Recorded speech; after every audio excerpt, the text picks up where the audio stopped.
كلكم سمعتنا نفنونا ختكتاتلو بخبري نعدمكم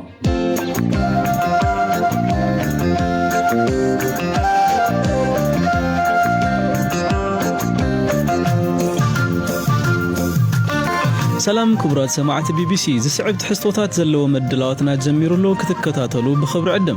وتهدرات إيرترا أباخسوم سبيلاوين كم زقتلو كوميشن سبعوي مسلات إثيوبيا حبيرو كاب 19 كسب إسران حدن حدر بأماي صغصرو بزحات سبات هيوتهم كم سانم بزح نبرت كم زعنو زر إمردات عينا رخبنا سودان مس إثيوبيا زلوا دوباوي مسحاب نمفتح بإمارات عرب زغرب إمامة تقبلا منغستي كينيا كل تعبيت معسكر سدتنياتات كعصوا عزيزو ميري خما ميري امار بتعم زحزنيو اتسب حجي انتاينا نغبر نابينا هنكيدي زبل زلو زبلن كالن مسحات صرت زيناتات زعلت علنا هيلو سهله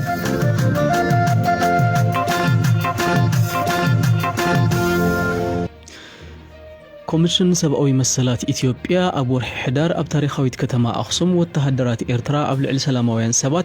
تفجأف كم زفت أمون عنوات كم زوردون زقلز أفناوي تبت أباوتيو باقوتا زراغز 18 حدار أب تختما ببزحك الرئيس جمرو وتهدرات إيرترا كابز قدس العلت 10 تشعات تجميرو غزان نازرو بزز كحكح كونتات بأمايد زغط صارو سبات كم زقتلو تبت أبت كوميشن يرد أب كوميشن سبعوي مسلات إثيوبيا العلوية مخاري مرمران كتتلن زخونة دكتور اسملاش يوحنس اب اخصم بزعبا استفصمه ጨፍጫፍነ ምጽራይ በተደጋጋሚ መንግስቲ ሓቲቶም ከም ዘይተፈቀደሎም በመግለጽ ካብ 20 ለካቲት ጀሚሩ ናብታ ከተማ ኸይዶም ብዘካይድዎ ምርመራ ግና ኣብታ ከተማ በአማይት ዝቁጸሩ ሰባት ከም ዝተቀተሉን ንብረት ከም ዘዓነውን መረዳእታ ረኺብና ኢሉ ይደርሱን የነበሩ ጥቆማዎች ዝበጽሑና ዝነበሩ ሓበሬታታት ብትክክል ተፈጺሞም ዲዮም ኢልና ንምርግጋጽና ኸይድና አቡ ኸይድና በሰለስተ ዓበይቲ ርእስታት ከፊልና ንምርአይና ፈቲና ቀዳማይ ወታደራት ኢትዮጵያን ኤርትራን ከተማ አክሱም ካብ ዝተቆጻጸሩሉ 9 ሕዳር ክሳብ 16 ሕዳር ዝተፈጸሙ ክስተታት ቀጽሉ ካብ 19 ሕዳር ክሳብ 21 ሕዳር ዝተፈጸሙ ክስተታት ሳልሳይ ድማ بمغنيات حلاف ساعات ዝተፈጸሙ ክስተታት እቶም ቀንዲዮም ስለዚ ኣብቲ ቦታ ኸይድና ዝረኸብና መረዳእታ ከም ዘመላኽቶ ካብ 9 ሕዳር ጀሚሩ ንሕና ናብቲ ከባቢ ክሳብ ዝኸድናሉ እዋን ብፍላይ ድማ ካብ 19 ክሳብ 21 ሕዳር ብኣማይት ዝቁጸሩ ብዙሓት ሰባት ህይወቶም ከም ዝሰኣኑም ብዙሕ ንብረት ከም ዝዓነወ ዘርኢ መረዳእታ ኢና ረኺብና እቲ ሕዚ ዘውፃናይ መረዳእታ ድማ ቀዳማይ ደረጃ መረዳእታ እምበር እቲ ቀንድን ዝተማልአነ ኣይኮነን የተሟላ ሪፖርት አይደለም ትካል ኮሚሽን ሰብአው መሰላት ኢትዮጵያ ፈጸምት ተጨፍጫፍ ንምፍላጥ ኣብ ዝገበሮ መጽናዕቲ ወተሃደራዊ ክዳን ለህጃ ዝዛረቡ ቋንቋ ትግርኛን ኣብ ገጽ ገሊኦም ወተሃደራት ዝረአይ ፉሊ ባህላዊ ምልክትን መሰረት በመግባር ነትገበን ዝፈጸሙ ወተሃደራት ኤርትራ ከም ዝኾኑ ዝገልጽ ተመሳሳሊ ቃል ምስክርነት ብዙሓት ነበርትን ዓበይቲ ዓድን ከም ዝረኸበዩ ዶክተር አስመላሽ ዝገልጽ አጠቃላሊ መረዳእታት ፍጻመ ዝምልከት ድማ ዝስዕብ ኢሉ የተጎጂ ቤተሰቦች በማግኘት በማድረግ ቤተሰብ ናይቶም ግዳያት ረኺብና ቃል ምሕትት በመካድ ካብ ዝተፈላልዩ ሆስፒታላትን እቲ ጉዳይ ዝምልከቶም አካላት እቲ ጊዜያዊ ምምሕዳርን ሰነድ አኪብና ኢና ብተወሳኺ ህዝቢ ዝሃበና ስም ዝርዝር አኪብና ኢና ብጣዕሚ ነዊሕ ስም ዝርዝር እዩ ብኣማይት ዝቁጸር እዮም ካብ ካልኦት ዝተፈላልዩ ፍልፍላትን መረዳእታ ረኺብና ኢና ስለዚ በቃል ምሕትት ናይ ዝምልከቶም አካላት መንግስቲ ማሕተምን ፌርማን ብዘለዎ ሰነዳት ካብ መራሕቲ ሃይማኖት ማሕበረሰብን ሰሙያ ሕክምናን ዝተሳተፉሉ ናይ ጉጅለ ሚይት ብምግባር ሰነዳት ብምእካብ ዝዓነወ ንብረት ድማ በአካል ከይድና ፎቶ ብምስአል ቪዲዮ ብምቕራጽ ብፍላይ ጅምላዊ መቃብራት ተባሂሎም ካብ ዝተፈለዩ ጎዳ ጉዲ ሕዚ ንገሊኦም ኢና ኣላው ጌርና እቶም ካልኦት ሙሉእ ጸብጻብ ምስ ወጸ ኣላው ክንገብሮም ኢና በዚ መልክዕና ነቲ ሓበሬታ ረኺብና እቲ ዝተፈጸመ ቅትለት ተራ ናይ ሰብኣዊ መሰል ጥሕሰት ዘይኮነስ ዓብይ ገበን እዩ ዝብል ላዕለዋይ አማኻሪ ምርመራን ክትትልን ትካል ኮሚሽን ሰብኣዊ መሰላት ኢትዮጵያ ዶክተር አስመላሽ ዮሐንስ እቲ ትካል ኣብ ትግራይ ተፈጺሞም ዝበሃሉ ኩሎም ገበናት ንምጽራይ ድሌት ከም ዘለዎን ዝምልከቶም አካላት መንግስትን ጊዜያዊ መምሕዳር ትኽልልን ምትሕብባር ክገብሩሎም ከም ዝግባእን ጸዊዕሎም መንግስቲ ክሳብ ዓዲግራት ክንቀሳቀሱ ፍቃድ ከም ዝሃቦምን ንሳቶም ባዕሎም ናብ አክሱም ከም ዝኸዱን ከም ኣብነት ብምጥቃስ ኣብ መወዳእታ ነቲ ኣብ አክሱም ተፈጺሙ ዝተባሃለ ጸፍጫፍ ንምጽራይ ኣብ ከተማ አክሱም ኣብ ዝተዘዋወረሉን ስድራ ግዳያት ኣብ ዝሓተትሉን እዋን ገለ ኣብ ሕልንኡ ዝተረፈ ዛንታ እንተሃልዩ ሓቲተዮ ነይረ ዶክተር አስመላሽ ከምዚሉ ያው እንደረጀርኩ የተጎጂ ቤተሰቦች በየቤት ይሄድ ነበር ያረግናቸውና ከምቲ ዝነገርኩኻ ስድራ ግዳያት በብግዚኡ እናኸድና ኢና ቃለ ምሕትት ጌርናሎም ንሳቶም እንትበኺው ንሕና እውን ንበኪ ነርና ብፍሉይ ክትሕዘለይ ዝደልዮ ሓደ ነገር ግን ኣሎ ናብ ሓደ ገዛ ኸይድና ኣጋጣሚ ወደን ዝተቐተለን ኣዶ ረኺብና ኣዘራሪብና ኣብቲ ገዛ ወደን ነተን ሰበይቲ ሓደ መምህርን ካልእ ተወላዲ ኦሮሞን ነይሮም እተን ሰበይቲ ከምዚ ነገራናን ካልኦት ሰባት እውን ዘረጋገጹልናን ሓቀኛ ታሪኽ እዩ ንደቂ ተባዕትዮ እናውፅኦም ዝቐትሉ ነይሮም ሽዑ ክቐትልዎም እናውፅዎም ከለዉ ወደን ክቕተል እናወፀና ሃለወ ናይ ወደን ዘይኮነ ዘተሓሳሰበንስ ናይቲ ተወላዲ ኦሮሞ እዩ እዚ ቆልዓ ከይትቐትልዎ ናይ ካልእ ሃገር ሰብ እዩ ኢለናኦም ንሱ ግን ካብ ምድንጋጹ ዝተልዓለ ምንም ኣይዛረብን ነይሩ ንዓ ውፃእ ምስ በልዎ ኢዱን ላዕሊ ገይሩ ንደገ ወፂኡ ስለዚ በተን ሰበይቲ እዩ ካብ ሞት ተሪፉ ካብ ካልእ ከባቢ ዝመፀ ሰብ እዩ ከይትቐትልዎ ትግርኛ ኣይክእልን ተወላዲ ኦሮሞ እዩ ኢለን እተን ሰበይትን ተዘይከራኸራሉ ኣይምተረፈን ብዛዕባ ወደን ዘይኮነስ ብዛዕባ እቲ ናብቲ ከባቢ ዝመፅአን ተኸራኺረን እዚ ብጣዕሚ ዝገረመኒ ታሪኽ እዩ ካልኦት ዘሕዝኑ ታሪኻት እውን ኣለዉ እዚ ግን ይፍለ እዩ አሳዛኝ ታሪኮች የኛ ግን እንደ እንትን ነገር ነው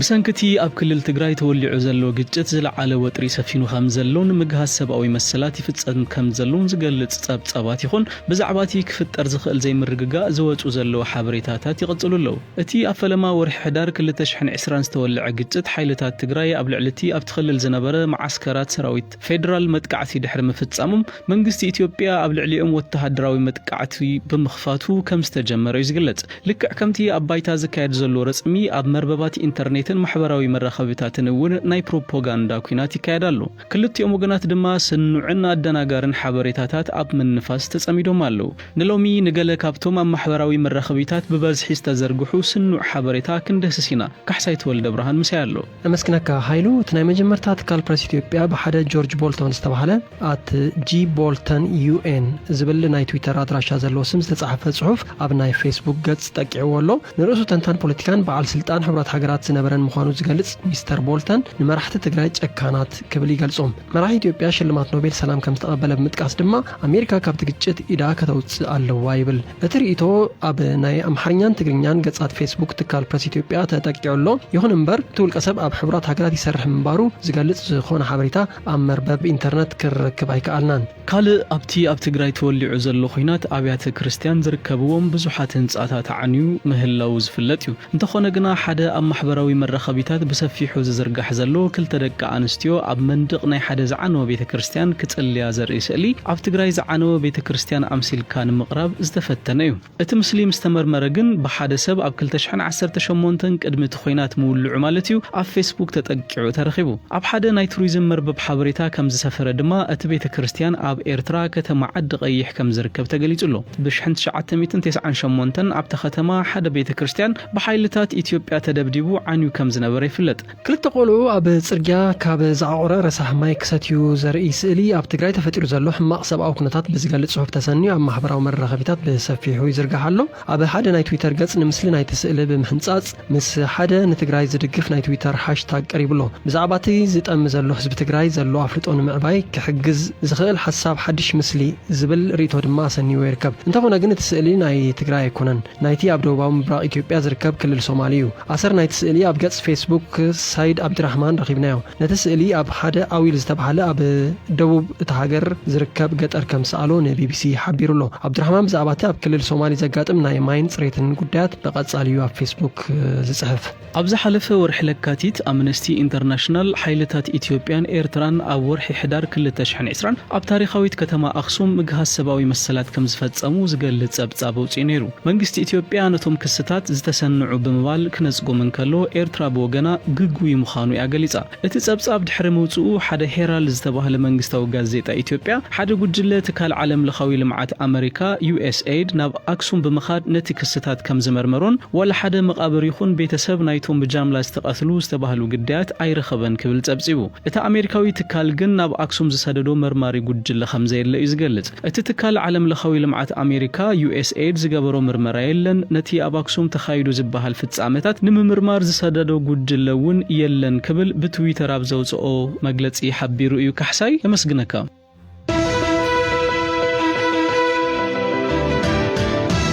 تكتاتلو زلهم فنو راديو بي بي سي وحزد ما حصر زينات تزعلت كسمعكم كابيني سودان حبرات إمارات عرب أمونغو سودانن إثيوبيان زقات أما دوباوي قدتن وتت هنصت قدب هداسن مشمقال زقربت أما مصدقو أما برا سودان زركب زوبا قدارفن سميناو كفال إثيوبيا زخونه كلل أمحاران زدوب ناي حرشا مريت زركبو الفاش غاز تبهل بوتا كلتين هاجرات زحح بالو كوينو أب قربا عوارح وتهدراوي قون تلعليو بحجون توترين أبز عبي بركي كي يعرق سقات اللهم عندي تقامي سلفي دبوب سودان قبل عليه حدا وتهدراوي معسكرو استفتصم متقعتي نتي اب تهاجر سبت حسم معمق قرات تصابوتات زتحسيو كبل كسيسو بريزيدنت سالفا كيرن كاند تقاميو مكتل بريزيدنت زخونه ريك ماچارن ابز حلفه لكاتيت حدنتاو منግስት ኳንተ መስረቱ ገና ናይ ሓባር ሃገራዊ ሰራዊት አይቆምን ዘለው እቲ ንዝበዝሐ ክፋል ምብራቕ ሊብያ ከም ማሓደር ዝጸንሐ ዕጡቕ ጉጅለ ስልጣኑ ነቲ ኣብ ትሪፖሊ ዝርከብ መሰጋገር መንግስቲ ከም ዘረከበ ተገሊጹ እቲ ምርኽኻብ ስልጣን ትማሊ ኣብ ሊብያ ከተማ ቤንጋዚ ተኻይዱ እዚ ሓድሽ ሃገራዊ ሓድነት ተሰሚዩ ዘሎ መንግስቲ ብቐዳማይ ሚኒስተር ዓብዱል ሐሚድ ደባይባህ ዝምራሕ ኮይኑ ብሕብራት ሃገራት ተቐባልነትን ደገፍን ዘለዎ እዩ جرمن نتي أب كنيات بعال فاسيكا كتوجو حسيبا زنبرت عطوا سريزاتو مراحيت تهاجر چانسلر أنجيلا ميركل أبوتن جيجا منبارو بمأمان أو حد سيرجزي كتكبر كم زيك التزاربا تتحسيبو زنبرة ناي معز أو مدب كافتكالات نقدن تمرامرتن تقاوموتات كتيمونيرو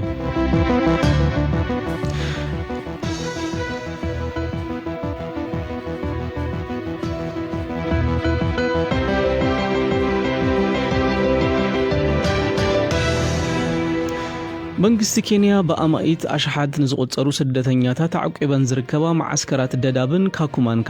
ክዕጸዋ አዚዙ ሚኒስተር ውሽጣዊ ጉዳያት ፍረድ ማቲያንጊ ሎሚ ኣብ ዘመሓላለፉ መምርሒ መንግስቱ ኣብቲ ጉዳይ ዝኾነ ድርድር ከም ዘይገብር ሓቢሩ ካሕሳይ ተወልደ ብርሃን تكال سدتنيات حبرات حجرات UNHCR نمعسكر سدتنيات ددابن كابكمان زعد سوالو وتن أو اشتغل تسمون كقربيو من جست كينيا عزيزو أبتن معسكرات العليا 400 الشح سدتنيات كم زركبوها كلها تنكلو أب علم كابتوم زعبيو مع قبي سدتنياتين أب شحن شعتميتن تسعن حدنا معسكر سدتنيات دداب زمت إثيوبياوي محمد عبد الله أبت معسكر تمرعيو شوعات تقولود مولدو اتتأزاز أزيو كم زشاغلود ما يقلص بتعم زحزنيو اتسب حجي انتاينا نقبر نابينا خنكيدي زبل زلو ابزيكا بإثيوبيا إيرترا بروندي رواندا أوغندا سوماليان زمتسو سدتنياتات اللونا بسلامينا ننبر حجي منغسو وطيب لنا اللو نابي كمن خيد عين فلتن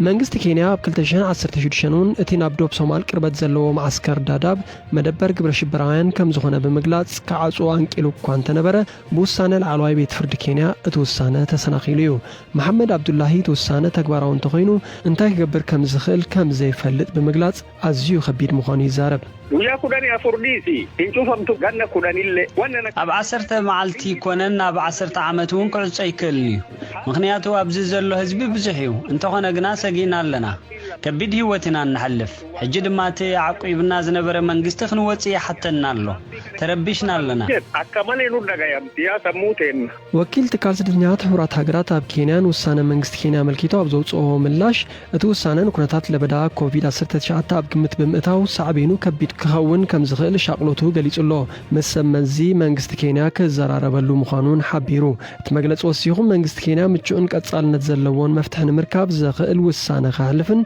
نتوم عقبا زدليوم كهبن تماحصينو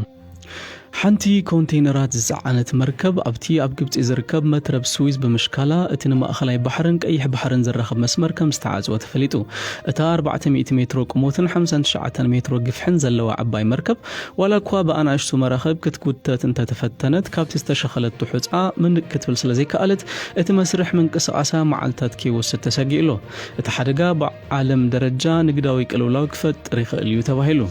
كبرات سمعتنا نلوم يمشت زبلنا يوم مدبات بي بي سي تقرنيا زيوم يوم نيروم فنونا اب حاصير معبلن اب نايل ساتن يمحلالفيو اب مربب حبريتانا bbc.com/تقرنيا كمونا فيسبوك BBC نيوز تقرنيا توسخي وانا حبريتاتات مركب كم تخلو نزخركم مساوا هذه مدبات كحساي تولد برهان استوديو تكنيشن مبارك عبد الله مسخم صنحكو هايلو سهلي لوام ليتي